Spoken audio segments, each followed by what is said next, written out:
Magandang araw po sa inyo, Kuya Bari. Itago niyo na lang po ako sa pangalang Carlito. Ako po ay taga Bulacan. Ang kwentong isasalaysay ko po ngayon ay tungkol sa aking karanasan sa probinsya ng aking ina. Doon po sa isang baryo ng Zamboanga del Sur. Hindi ko na lamang po papangalanan pa ang naturang baryo para maitago ang pagkakilanlan nito. Nangyari po ito taong 1900 nang magtungo kami sa probinsya ng aking ina, gawa ng nais na makapiling ni nanay ang kanyang inang may sakit. Sabi kasi sa sulat na ipinadala ng kapatid ni nanay na mukhang hindi na magtatagal ang kanilang ina, gawa ng pahinana na ito ng pahina sa bawat araw na dumadaan. At palagi raw nitong hinahanap ang nanay ko. Sa pagdating po namin, Kuya Bari, sa baryong iyon, kaagad kong naramdaman na parang mayroong kakaiba. Ang sabi ni nanay ay ganoon daw talaga kapag naninibago ka sa isang lugar. Ang baryo na iyon, Kuya Bari, ay mahamog. Kahit 7:00 na ay mayroon pa ring makakapal na hamog na bumabalot sa baryong iyon. At sa tuwing sumasapit ang dapit hapon, bagay na hindi ko nakasanayan.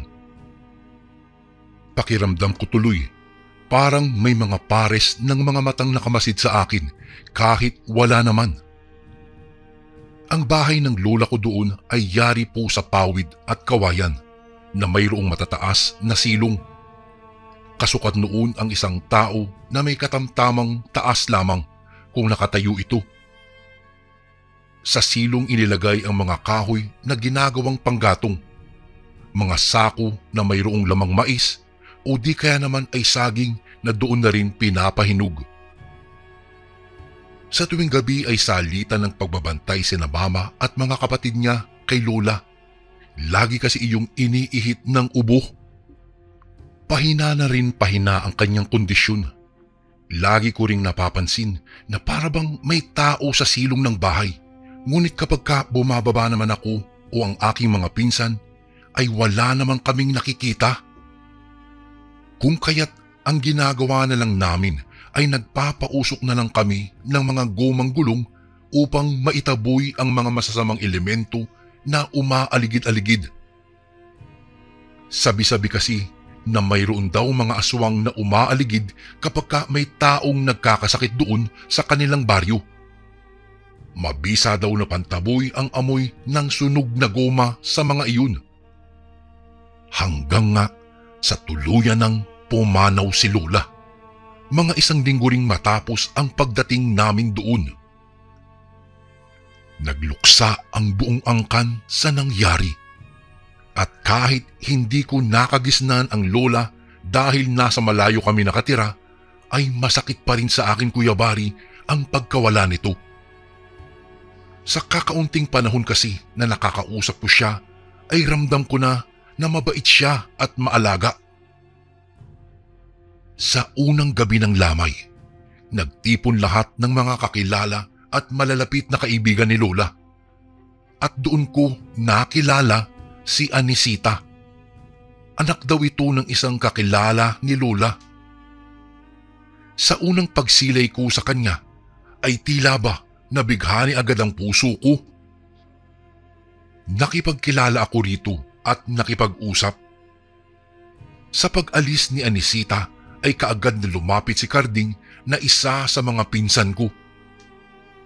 Kas, huwag kang masyadong makipaglapit dyan kay Anisita ha. Alam mo, balita kasi na apo siya ng isang aswang. Ang lola niya ay kinakatakutang makahalubilo ng mga taga-baryo. Baka raw kasi manghawa ito o di kaya naman ay manalasa. Kaya nga, habang maaga pa, huwag kang papalinlang kay Anisita ha kung ayaw mong maging biktima nila. Anya na ikinagulat ko. Hindi na ako nakipag-argumento pa kay Carding, Kuya Bari, at sinabi ko na lamang na susundin ko ang kanyang mga payo para wala nang ingay. Subalit sa kaloob-looban ko ay hindi ako papapigil ni numan sa kagustuhan kong makipaglapit sa babaeng nakukursunadahan ko.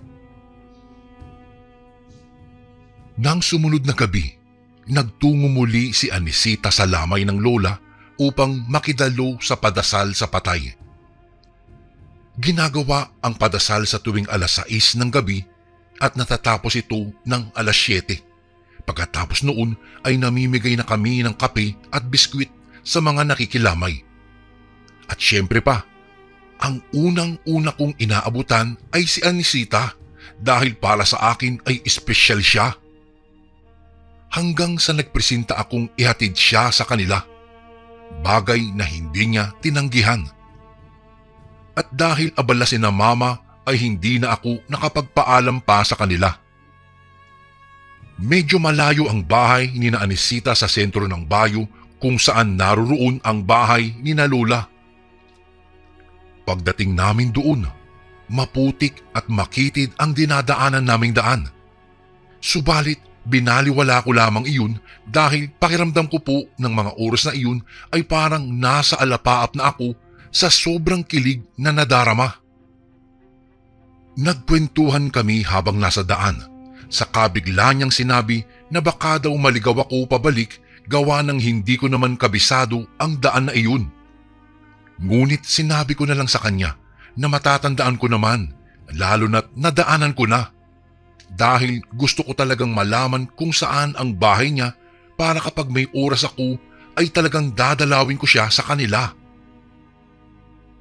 At noong marating namin ang kanilang tirahan, agad niya akong ipinakilala sa lola niya. Maayos naman akong pinapasok nito sa loob ng kanilang bahay at ipinagtimpla pa ako ng kape. Natawa pa nga si Anisita gawa ng bakit daw kape ang tinimpla ng kanyang lola, gayong marami naman daw iyon sa amin. Sa katunayan, Kuya Bari, nahiya ako sa sinabi ni Anisita. Subalit natawa na lamang ako at pati lola niya ay napakamot sa ulo at nagwika ng, "Aba, ay bakit nga ba?" Hindi ko naman nakitaan ng kakaiba ang maglola ng mga sandaling iyon, kaya masasabi kong hindi naman talaga sila aswang, Kuya Bari. Nang medyo lumalalim na ang gabi, nagpasya na akong umuwi. At sa pagtahak ko sa daan ay may narinig akong ungol. Nakakatakot na ungol na nagmumula sa mga talahib na nadadaanan ko. Noong itinuto ko naman ang liwanag na daladala kong flashlight, ay wala namang naroroon. Paliko na sana ako sa pakaliwang daan nang malito ako kung tama nga ba ang tatahaking ko. Unang beses kong nakapunta doon kaya talaga hindi ko pa kabisado ang daan. Ay, tama nga ang sinabi ni Anisita na baka maligaw daw ako. Samantala, rinig na rinig ko na nagsisimula ng umalulong ang mga aso sa baryo. At palakas ng palakas iyon. Nangilabot na ako sa puntong iyon. Gusto ko nang tumakbo ngunit hindi ako sigurado kung nasa tamang daan ba ako nakaharap. May mga huni na rin akong naririnig na nagmumula sa mga ibon sa gabi. Hanggang sa bigla na lang bumulusok ang isang malaking ibon sa harapan ko. Dahil sa pagkabigla ay napayuko ako at nang bumalik ako sa pagkakatayo ay siya namang pagbalik nito sa akin. Sa puntong iyon, nahintakutan na ako ng sobra at nawala sa balanse kaya natumba ako sa maputik na daan. Mabuti na lang at hindi ko nabitiwan ang flashlight. Itinutok ko iyon sa ibon na papalapit na naman sa akin at nasilayan ko ang mga pulang mga mata nito. May matalas na tuka at itim ang kulay ng ibong sumasalakay sa akin. Hindi naman ako kinagat o kinalmot ng naturang ibon.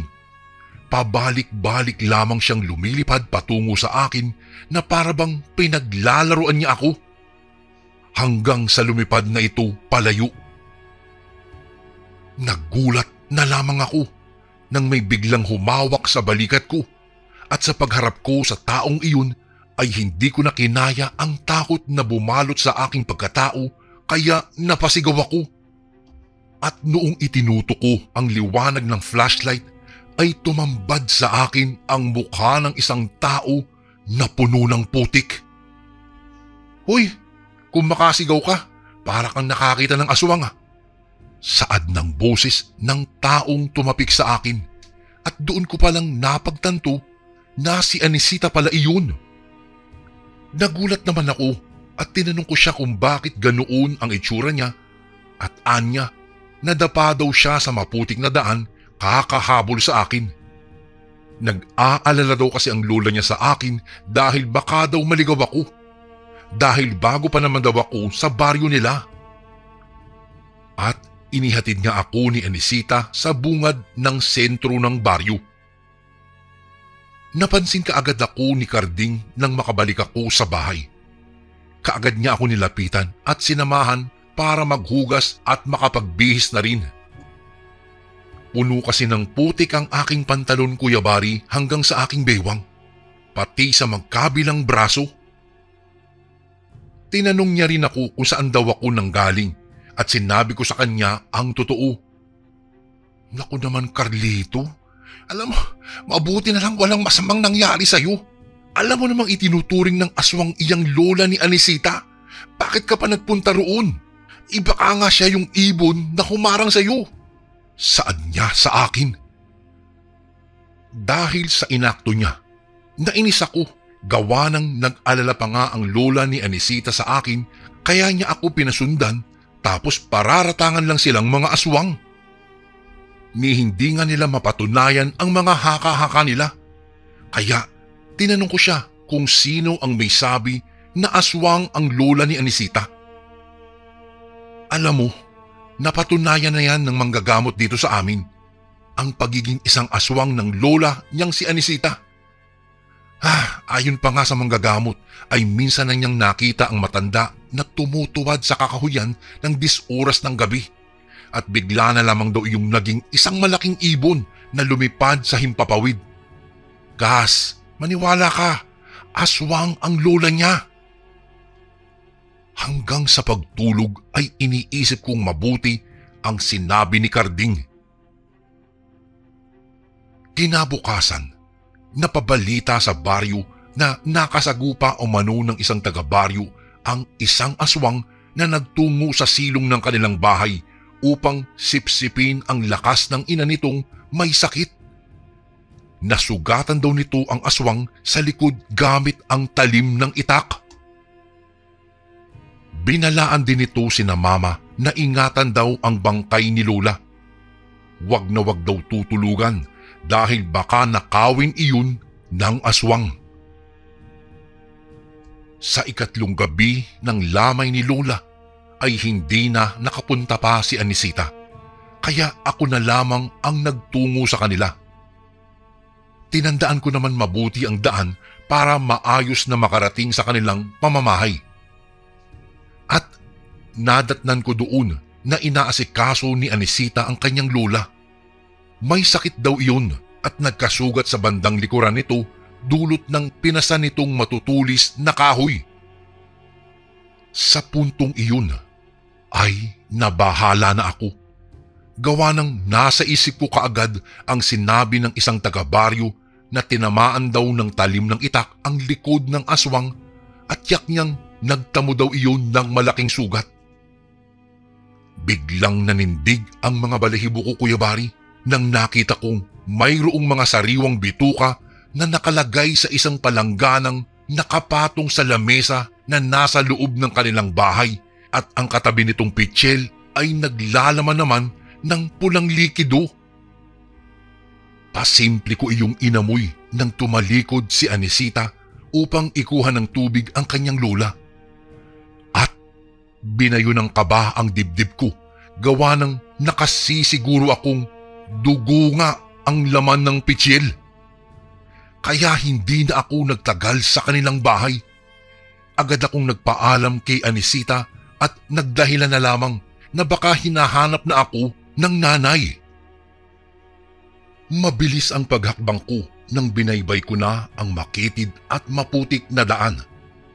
Sa isip-isip ko ay totoo nga na aswang ang lola nitong si Anisita. Subalit hindi pa nga ako nakakalayo ay may nasipat na akong bulto ng isang nilalang na tila papalapit ito sa akin. At sa isang iglap lamang ay nag-anyong isang malaking aso iyon. Biglang narinig kong umangil ang aso at bigla itong umatungal. Sa puntong iyon, Kuya Bari, halos hindi ko na maigalaw ang aking mga paa dahil sa tindi ng aking takot, kaba at pangingilabot. Dahil sa samot-saring emosyon na ang bumabalot sa akin ay hindi ko na namalayang nakalapit na pala ang aso sa kinatatayuan ko. Umangil iyon ng malakas. Kahit sobrang takot na ako ng mga sandaling iyon ay nakuha ko pa ring itutok ang flashlight sa aso. Kitang-kita ko, mapula ang mga mata niya. Nakalabas ang pangil sa magkabilang gilid ng kanyang bibig. Ang tenga nito ay pahaba na patulis at kung ikukumpara ito sa isang ordinaryong aso ay talagang nakakatakot ang anyo ng isang iyon. At ang labis na nagbigay ng takot sa akin ay ang malademonyong ngiti nun na parabang uhaw na uhaw sa sariling laman. Inilabas ng nilalang ang kanyang mahabang dila na naglalaway ng malapot. Nanigas at nanginig na ang mga tuhod ko sa puntong iyon, Kuya Bari. Nang bigla na lang akong sinunggaban ng aso at kaagad na natumba ako na nakapaimbabaw siya sa akin. Akala ko po ay lalapain na niya ako, subalit bigla iyong natigilan matapos makalapit ang kanyang mukha sa liig ko. Saka dahan-dahan itong lumayo at naglaho na sa dilim. Noong makabawi ay kaagad akong tumayo at kumaripas na ng takbo. Nang nasa bungad na ako ng baryo ay may nakasalubong akong isang matandang babae. Mariing nakatitig ito sa akin at bigla na lamang nagsalita nang magtapat kami. "Ikaw ba yung apo ng namatay?" Tanong niya na sinagot ko naman ng opo. Tiningnan niya lang ako at napansin kong napagkit ang kanyang paningin sa suot kong kwintas. Ang kwintas kong iyon, Kuya Bari, kasi ay isang basyo ng bala na may nakapaloob na pinaghalong asin, buhangin, tinik ng kaktus at dinikdik na bawang. Bago siya tuluyang nakalayo sa akin, Kuya Bari, napansin ko ang pagsingkit ng kanyang mga mata na parabang may dinadaing. Matapos po ng libing ni Lola, nagpasya si Mama na manatili pa rin kami roon ng isa pang linggo, bagay na ikinasaya ko. Gusto ko rin kasing makita at makausap si Anisita bago kami umalis. Kahit pa napatunayan ko na isang aswang ang lola niya, ay nais ko pa rin makasama siya kahit na sandali lang. Sakto naman na nagpunta ako sa tindahan, nakita ko si Anisita. Niyaya niya ako sa kanila dahil hindi raw siya pwedeng magtagal sa baryo. Hindi pa rin daw masyadong magaling ang lola niya. Kahit medyo nag-aalangan po, ay sumama pa rin ako sa kanya, Kuya Bari. Hindi naman siguro mambibiktima ang isang aswang sa araw, gaya ng mga nababasa ko sa comics na sa gabi lang ang mga aswang nakapag-iiba ng kanilang anyo. Nakaupo ang lola niya sa isang mahabang upuan sa labas ng kanilang bakuran nang ito'y mabungara namin. Nang matanaw ko ito, ay ngumiti naman siya sa akin. Mahamog pa rin sa mga oras na iyon at sa palagay ko ay medyo nasanay na rin ako sa hamog. Pumasok muna si Anisita sa loob ng kanilang bahay at ako naman ay nagpaiwan sa labas kasama ang kanyang lola. "Carlito, lumapit ka nga sandali. May sasabihin lang ako sa iyo. Mabuti naman napagtiyagaan mong kaibiganin itong aking dalaga. Hindi mo ba alam na sa paningin ng mga taga-baryo ay isa akong aswang? Sa tinuran ng matanda ay medyo nagulat po ako. Hindi ko naman kasi inaasahan na ganoon ang kanyang sasabihin sa akin. Po, hindi naman po. Hindi po ako natatakot, Lola. Ang ibig ko pong sabihin ay mabait naman po kayo sa akin eh. Kaya hindi ako naniniwala na aswang ho kayo. Pautal-utal kong tugon dahil hindi ko naman naisaktan ang damdamin ng matanda o dahil takot akong baka lapain niya akong bigla. Kaya ako sinabi iyon sa kanya ng mga oras na iyon, Kuya Bari.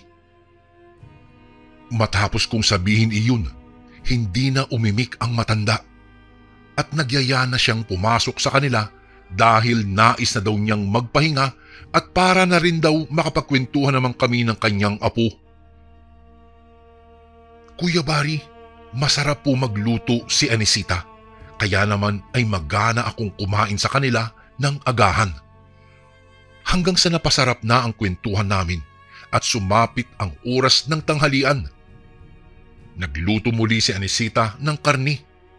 Hindi ko na naman inalam kung anong klaseng karni iyon. Pinapanood ko lang siya at sa pagtitig ko sa kanya, pakiramdam ko ay nakikita ko na ang sarili ko bilang kanyang asawa na pinagsisilbihan niya. Nasipat kong naglagay siya ng mga sangkap sa iniluto niya at ang huling napansin ko ay kulay pulang likido na inihalo niya sa niluluto niyang ulam. Hanggang sa tila nagising ang natutulog kong diwa nang napahawak ako sa kwintas ko nang hindi sinasadya. Biglang kumabog ang dibdib ko sa kakaagad na napaisip kung ano ang sangkap na inihalo niya sa pagkain. Dala ng kuryosidad ay tinanong ko siya kung ano iyon at ang tanging sagot lamang niya, pampasarap na sangkap na tiyak makakalimutan ko ang aking pangalan. Kuya Bari, sa tinuran niya ay sumagi na naman sa isip ko ang katotohanang aswang ang lola niya. Hindi na ako naghintay pa na maluto ang kanyang inihahandang ulam. Nagpaalam kaagad ako sa kanya at dali-daling gumayak. Hindi ko na nga masyadong binigyang pansin pa ang kanyang mga sinasabi matapos kong makapagpaalam. Gabi. Hindi ako mapakali kakaisip kung nasaktan ko ba si Anisita sa ginawa kong pag-iwan sa kanya. Wala akong sinabing dahilan dito kaya nakukonsensya ako ng husto dahil alam ko sa ginawa ko ay sasama talaga ang loob niya sa akin. Kung kaya't kahit madilim na, ay naisipan kong puntahan si Anisita. At sa puntong iyon, nagdala ako ng gasera para maging tanglaw sa madilim na paligid na dadaanan ko. Noong nasa bungad na ako ng kanilang bakuran, nang masipat ko ang isang anino. Akmang ibubuka ko na sana ang aking bibig upang tawagin si Anisita nang biglang may sumunggab na isang malaking aso mula sa likuran ko. Napadapa ako nang malaglag ako sa lupa at nabitiwan ko ang tangan-tangang kong gasera. Kaagad naman akong humarap sa asong dumamba sa akin at napapikit na lamang nang naramdaman kong nag-uunahang tumulo ang kanyang malalagkit na laway sa aking mukha. At naihina lamang ako sa pantalon ko nang dinila-dilaan niya ang magkabila kong pisngi na tila ba natatakam. Subalit nasindak na lamang ako nang may tumulong likido na nagmula sa tagiliran ng aso. At palagay ko ay nanghihina na ito gawa ng halos nakalaylay na ang kanyang dila at balikat. Kaagad ko itong tinulak dahilan para matumba iyon sa lupa. Bigla na lang may humila sa akin patayo. Nang lingunin ko kung sino iyon, namukhaan ko kaagad ito. Ito yung lalaking nagsabi na nasugatan niya ang aswang gamit ang talim ng itak. Sa pagsipat ko sa kamay ng lalaki, ay tangan niya ang isang itak na may tumutulong dugo. Pinulot ko ang nahulog kong gasera at saka inilawan ang aso. At nagulat ako ng husto sa pagbabago ng anyo ng malaking aso. Unti-unti ay naging tao iyon. Isang sugatan at nanghihina na matandang babae.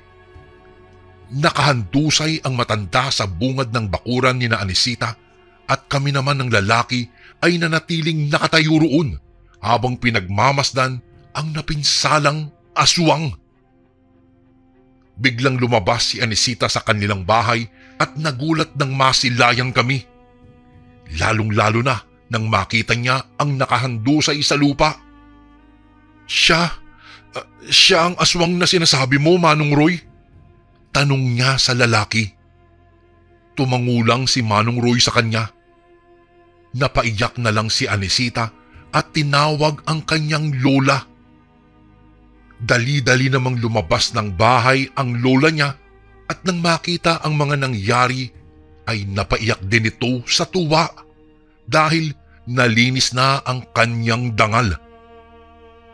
Mapapatunayan na niyang hindi siya ang aswang at ang totoong aswang ay walang iba kung hindi ang manggagamot na siyang nagkakalat ng balita. Napaluha rin ako na nakatingin sa maglola habang magkayakap ang mga ito. Si Manong Roy pala ay hinabol ang aswang na dumayo sa pamamahay nila upang sipsipin ang enerhiya ng kanyang ina na may sakit. Gabi-gabi palang nag-aabang si Manong Roy sa aswang hanggang sa natagana naman niya itong muli at sinundan niya ito kung saan magtutungo.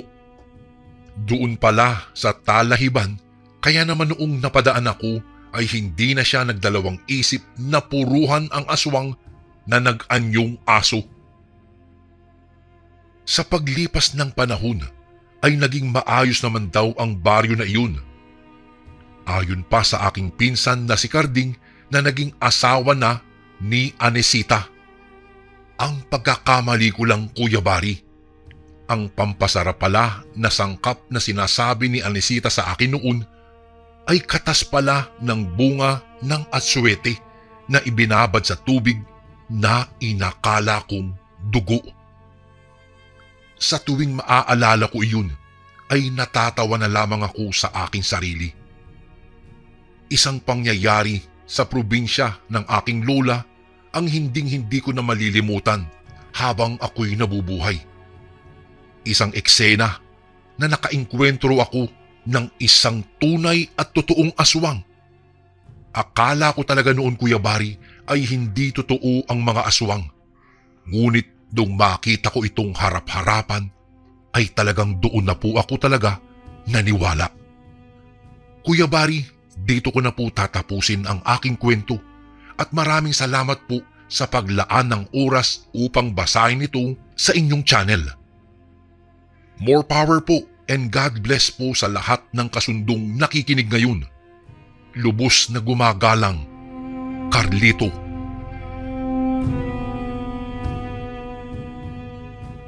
Magandang araw po sa inyo, Kuya Bari. Tawagin niyo na lang po ako sa pangalang Tansyong. Isang masugid na tagapakinig ng inyong mga kwentong kababalaghan at ako po ay tubong aklan. Nahimok po akong ipadala sa inyo ang aking karanasan nang minsan narinig ko ang kwento ng aking kaibigan sa inyong programa. Taong 1989 nang nangyari po itong aking kwento. Noong mga panahong iyon, napasama po ako sa mga bagong recruit na minero sa isang minahan sa isang isla doon sa Mindanao. Dahil sa inalok na malaki raw ang kikitain, ay kaagad akong nahimok na pumasok sa ganoong uri ng trabaho. Kahit pa ang kapalit ay ang mapalayo sa aking pamilya. Maaga kasi akong nakapag-asawa, Kuya Bari, at sa edad na 20 anyos, mayroon na po akong 2 anak. Sa pagdating namin sa sinasabing minahan, tila ba bigla kong pinagsisihan ang aking pagtungo po roon. Namimiss ko kasi kaagad ang aking mga anak at ang aking asawa. Ngunit sabi ko sa sarili ko noong mga oras na iyon, Tansyong, narito ka na, wala nang atrasan. At nagbuga ako ng isang malalim na buntong hininga upang pawiin na lamang ang aking nararamdamang pangungulila sa kanila. Maayos naman po ang naging takbo ng aking trabaho doon, Kuya Bari. Kasundo ko naman ang lahat ng aking mga katrabaho. May mga oras din na nagbibigay ng libreng painom ang nangungulo sa amin. Kaya masasabi ko pong ayos naman. Ngunit nang sumapit po ang sahuran, nadismaya ako. Akala ko kasi ay makakauwi ako sa aking pamilya. Subalit mariin palang ipinagbabawal doon ang pag-uwi ng mga minero sa kani-kanilang mga pamilya. Wala po talaga akong nagawa dahil kung ipipilit ko pa ang gusto ko ay hindi na ako makakabalik pa roon sa minahan. Sayang din naman ang kikitain ko dahil triple po ang halaga noon kesa sa sinasahod ko noon sa dati kong trabaho. Nauwi na lamang ako sa pagpapadala ng sulat sa kanila at inilalakip ko roon ang pera na katas ng aking pagsisikap. Isang araw, nag-aya ang isa kong kasamahan na si Ramon na manghuli raw kami ng mga ibon sa kabilang panig ng bundok. Gusto raw umano makakain ng tagapamahala ng adobong karne ng malaking ibon. At dahil nga gusto ko ring makapunta sa nasabing bundok, ay sumama po ako. Bali 3 kami ang nagtungo roon. Ako, si Paring Ramon at si Dodong na kasamahan din namin. Pagdating po namin doon, namangha ako sa bundok na napuntahan namin. Ang luntian na kapaligiran, ang banayad na pagdaloy ng tubig ilog at ang mga naglalakihang mga punong kahoy ay kay sarap pagmasdan. Tumingin-tingin ako sa paligid at doon ko napagtanto na mayroon ngang mga ibon na lumilipad-lipad at hindi lang basta ibon, kung hindi malalaking mga ibon na bago sa paningin ko. Kaagad na umayos ng pwesto si Paring Ramon at itinutok ang daladalang debomba sa isang ibon na nakapatong sa isang malaking sanga. Kasabay ng pagputok ng debomba ay siya namang paglipad ng ibon. Napatalak na lang si Paring Ramon dahil hindi po iyon tinamaan. Sa labis na gigil, sinundan namin ang tinugpa ng nasabing ibon at sa bawat pagpapaputok ay lumilipad lang iyon na tila ba pinaglalaruan kami. Dahil sa kagustuhan naming makuha ito, ay hindi namin ito tinantanan. Hindi na namin namalayan na nakapasok na pala kami sa kasukalan ng gubat. Kahit matalas ang sikat ng araw, ay tila madilim sa looban noon, gawa ng natatabunan kami ng mga lilim ng nagtataasang mga punong kahoy.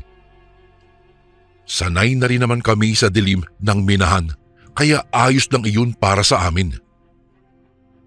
Sa puntong iyon, patuloy pa rin naming sinundan ang malaking ibon. Hingal at pawisan na rin kami, kaya nagpahinga muna kami sa ilalim ng puno na malapit lang sa isang batis. Dala po ng uhaw at pagod, uminom na kami sa batis. Ako ang huling nagsalok ng tubig gamit ang aking mga kamay nang may nasipat akong refleksyon mula sa tubig. Mukha ito ng isang nakakakilabot na nilalang ang nasa likuran ko. Sa pagkabigla ko ay mabilis akong lumayo sa tubig at kaagad na tumingala. At nakita ko ang isang batang babae na sa tansya ko po ay 10 taong gulang na may hawak na isang banga. Pasensya na po kung nagulat ko kayo. Anya na nakayuko. Naku Neng, ano bang ginagawa mo dito sa gitna ng gubat? Agaw tanong ni Paring Ramon habang si Dudong naman ay nagpalipat-lipat ng tingin sa akin at sa bata. Dito po ako nakatira. Malapit lang po rito sa Batis ang munti naming baryo. Matapos na tumugon ng bata ay dali-dali siyang nagsalok ng tubig at naglakad na papalayo sa amin. Medyo naging palaisipan sa amin ang tinuran ng bata. Gawa ng wala naman po kaming nakikitang mga kabahayan o baryo sa bundok na iyon, at ang isa pang nakapagtataka ay papaano magkakaroon ng baryo doon gayong nasa gitna iyon ng gubat na tiyak na pinamumugaran ng mga mababangis na hayop. Napansin naman ni Paring Ramon ang ibong sinusundan namin at kaagad niya itong pinuntirya. At sa wakas, nasapul niya ito at nalaglag ito sa lupa. Napasigaw pa nga kami sa tuwa dahil sa wakas, nahuli na rin namin ito. At sa puntong iyon, mukhang sinuswerte kami dahil 3 ibon ang nahuli namin. Sa pagsipat ni Dodong sa pambisig niyang relo ay mag-aalas 5 na pala ng hapon. Hindi namin napansin ang oras gawa ng masyado kaming naging abala sa mga ginagawa namin. Noong nagpasya na kaming umuwi na, ay doon na kami nagkaproblema. Hindi na kasi namin matandaan ang daan palabas ng gubat na iyon. Kung saan-saan na kami nagsusuot, ngunit sadyang hindi umaayon sa amin ang direksyon. Hanggang sa nakita naming muli ang batang babae na nakausap namin sa may batis na nangunguha ng prutas na bayabas. Neng, magagabi na hindi ka pa ba uuwi sa inyo? Tanong ni Paring Ramon sa kanya nang makalapit kami sa kinaroroonan ng bata. Dyan lang naman po ang bahay namin sa malapit. Tugon nito na nakayuko na naman tulad ng ginawa niya noong unang nakausap namin siya. Napansin kong tila hirap siyang abutin ang mga bunga, kaya kinuha ko iyon at iniabot ko sa kanya. Isang malapad naman ang ngiti ang isinukli niya sa akin nang tumingala siya. Saka ko pa lamang nasilayan ang kanyang mukha. Medyo kakaiba ang kanyang mga mata. Bilog na bilog po iyon at malaki na maihahalin tulad mo sa isang hayop na tarsier. Saka ko palang naalala yung nakita kong refleksyon doon sa batis. Subalit bigla namang sumagi sa isip ko na baka dala lang iyon ng gutom dahil hindi naman nakakatakot ang mukha ng bata na nasa harapan ko ng mga sandaling iyon. Sadyang kakaiba lang talaga ang kanyang mga mata, Kuya Bari. Siya nga pala, Ining. Alam mo, kanina pa kami nagpapaikot-ikot dito wala namang kaming nakikitang mga bahay o di kaya'y munting baryo, gaya ng sinabi mo. Saad ni Dodong. Nabaling ang tingin ng bata kay Dodong at itinuro niya ang isang parte ng kakahuyan na mahamog, malapit sa batis. Doon po ang baryo namin. Sagot ng bata. Dahil doon, nakatinginan kaming tatlo ni na Paring Ramon at Dodong. Gawa ng hindi kami kumbinsido talaga sa tinuran ng bata. Kung talagang may baryo roon, ay tiyak na may mga tao rin. Subalit, bakit wala namang kaming nakikitang mga tao na gumagala-gala maliban sa batang babae na iyon? Siguro po naliligaw po kayo, no?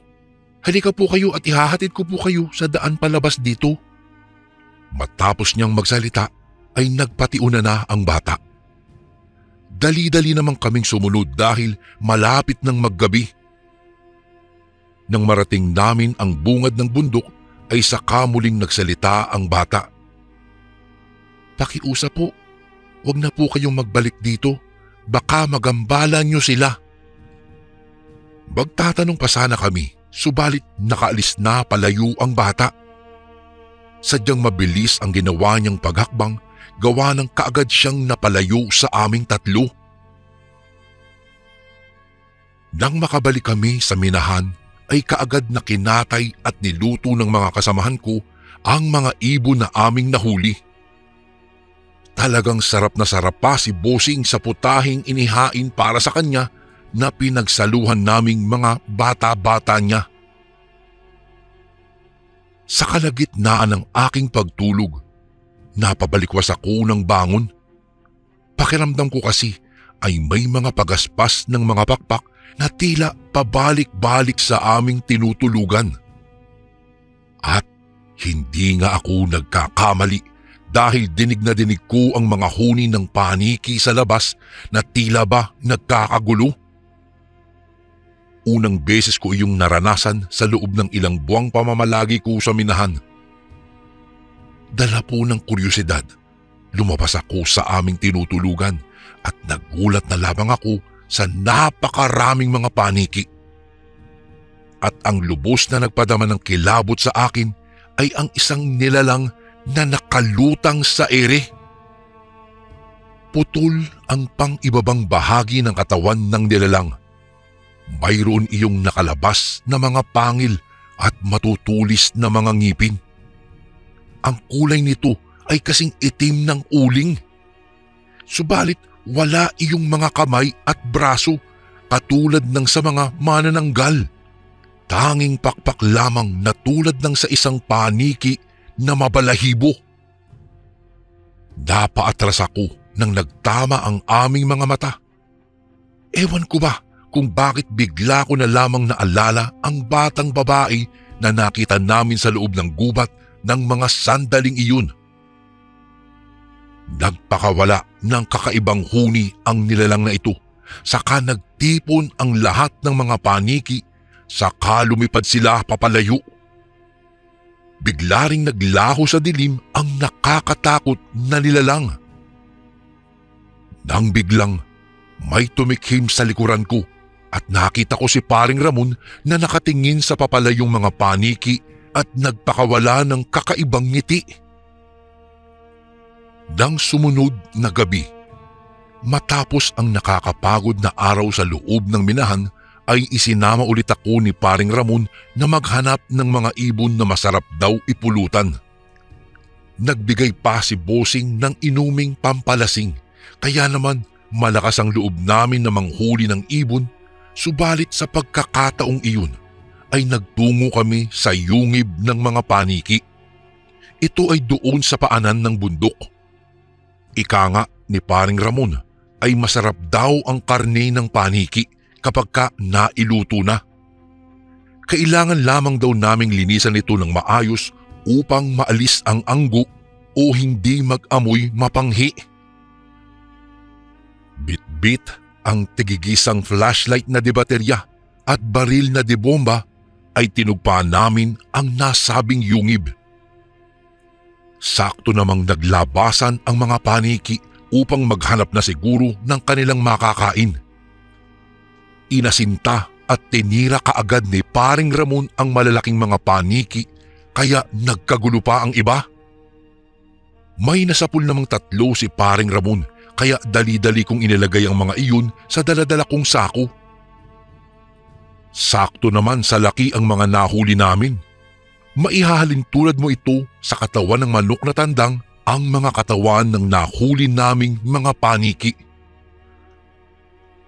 Dulot ng labis na galak ay nais pa naming dagdagan ang mga nahuli namin, kaya binulabog pa namin ng gusto ang yungib upang magsilabasan pa ang mga paniki na malalaki.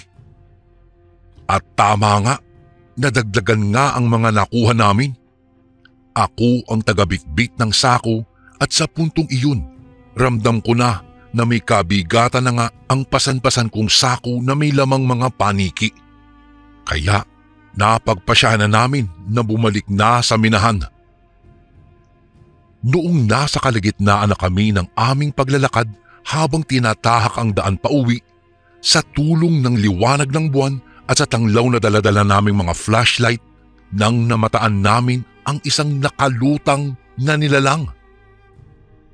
Putol ang pang-ibabang parte ng katawan nun at nakakatakot ang kanyang anyo. May pahabang tenga at nakalabas ang matutulis na mga ngipin habang ikinakampay ang malapaniki nitong mga pakpak. Nanlilisik din ang mga mapupula at malalaking mga mata nito. Ang kulay uling na balat nito ay kumikintab sa sinag ng buwan na tumatama rito kaagad na sinunggaban niya kami nang itutok sa kanya ni Paring Ramon ang daladalang debomba. "Pare, abat! May abat!" tarantang sigaw ni Paring Ramon. Sa takot ay napaatras kami ni Paring Ramon at sa hindi sinasadyang nabitawan ko ang pasan kong sako. Kaya naman ay kumalat palabas ang mga paniki na nasa loob ng sako. Isinawalang bahala na namin ang sako dahil kumaripas na kaagad kami ng takbo. Hingal na kami sa kakatakbo sa hindi malinaw na direksyon hanggang sa napadpad kami sa batis na nasa loob ng gubat. Bigla na ring nawala ang nilalang nang makarating kami roon. Ngunit nang iginala ko ang aking paningin ay may nasipat akong mga kubo na malapit lang sa batis. Naalala kong doon sa parting iyon itinuro ng batang babae ng kanilang munting baryo. Napatanong na lamang ako sa aking sarili kung bakit noong nagtungo kami sa lugar na iyon dati ay wala namang mga kubo ang naroroon. Tanging mahamog lamang na parte ng gubat. Dinamba na naman ng kaba ang dibdib ko sa puntong iyon dahil batid kong hindi ordinaryo ang nakatagong baryo na iyon. Hanggang sa nasipat ko ang isang hubad na babaeng nakatalikod na nagpapahid ng likido sa kanyang katawan doon sa labas ng isang kubo sa loob ng nakatagong baryo. Unti-unti niyang iniunat ang kanyang bewang at saka dahan-dahang gumiling-giling. Akala ko po ay nag-eehersisyo lamang ito, ngunit laking gulat ko nang idipan niya ang kanyang mga braso na bigla na lang tinubuan ng mga makakapal na balahibo, saka naging mga pakpak ang kanyang mga kamay na tulad ng sa isang malaking paniki.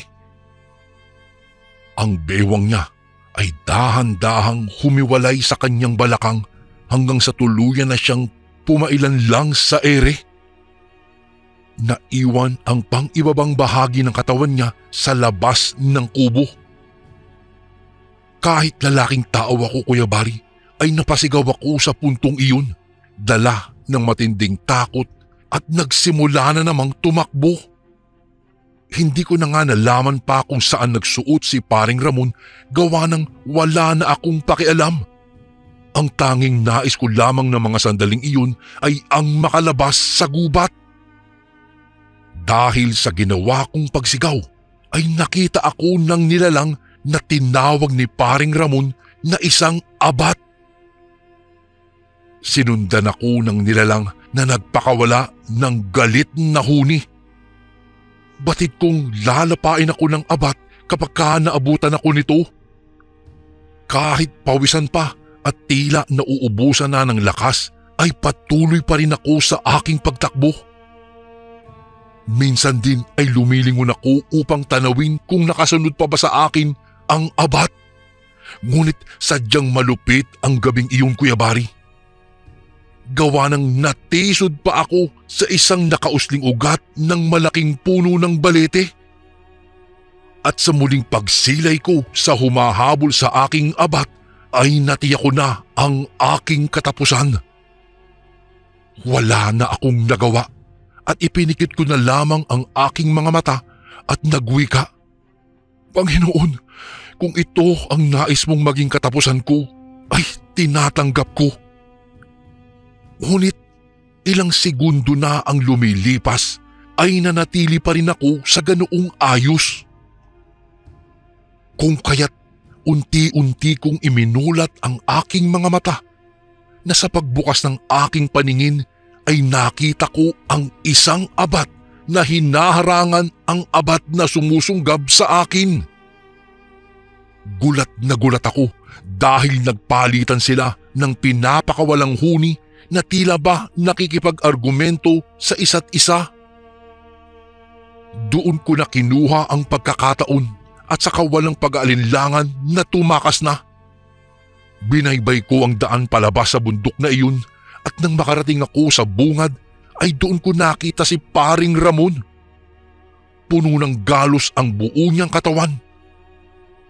Ayon sa kanya, nakapatay siya ng isang abat gawa ng nakipagpambuno siya rito at nang makakuha siya ng pagkakataon ay nasaksak pala niya ito sa punyal na yari sa tanso. Tinanong ko siya, "Pare, ano ba yung abat?" Ayon sa kanya, isa raw yung uri ng aswang na maihahalin tulad mo sa isang manananggal. Ang pagkakaiba nga lang daw ay ang manananggal ay hiwalay ang pakpak nito sa mga braso, samantalang ang abat daw ay ang braso at kamay mismo nito ang nagiging pakpak sa tuwing nagpapalit sila ng anyo. Nang walang ano-ano, akala namin ay hindi na kami hahabulin pa ng abat dahil nakalabas na kami sa gubat na iyon. Subalit noong tinahak na namin ang daan pauwi ay nakita naming humarang sa aming daanan ang isang abat. Aasintayin pa sana iyon ni Paring Ramon nang bigla na lang mag-iba iyon ng anyo. Gulat na gulat kami nang biglang magsalita ito. "Binalaan ko na po kayo dati na wag nang magbalik pa, ngunit hindi po kayo nakinig. Mabuti na lang at naagapan ko pa po ang pagkakapahamak ninyo."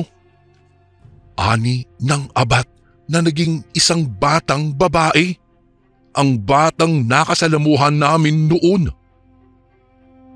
Ayon pa sa bata na siya ang humarang sa daanan namin para sana balaan kami na mapanganib doon sa bundok na iyon.